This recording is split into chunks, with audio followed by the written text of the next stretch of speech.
Operation सिंदूर पर 7 मई 2025 को हुई प्रेस कॉन्फ्रेंस के दौरान भारत ने अपनी प्रतिक्रिया को केंद्रित, संतुलित और गैर उत्तेजक बताया था। यह विशेष रूप से स्पष्ट किया गया था कि पाकिस्तानी सैन्य ठिकानों को निशाना नहीं बनाया गया। साथ ही दोहराया गया कि भारत में किसी भी सैन्य लक्ष्य पर हमले का उचित जवाब दिया जाएगा।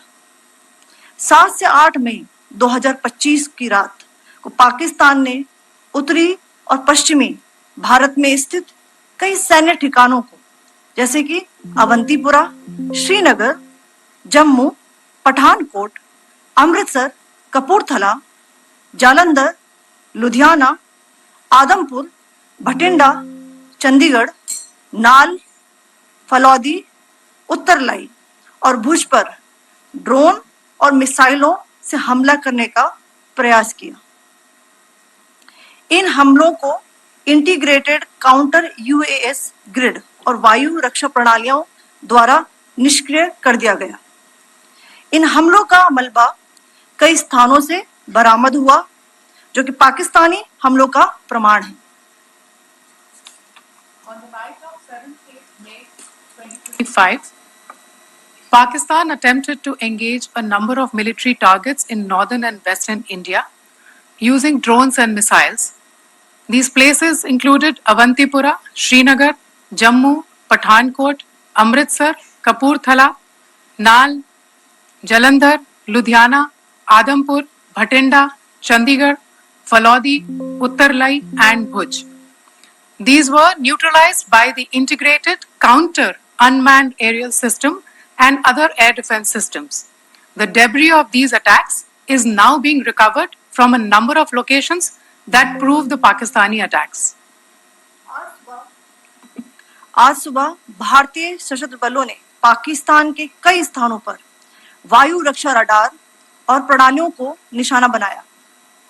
भारत की प्रतिक्रिया समान क्षेत्र में समान तीव्रता के साथ की गई। यह विश्वसनीय रूप से ज्ञात हुआ कि लाहौर में स्थित एक वायु रक्षा प्रणाली को निष्क्रिय कर दिया गया।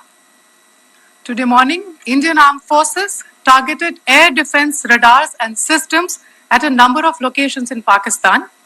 Indian response has been in the same domain with the same intensity as Pakistan.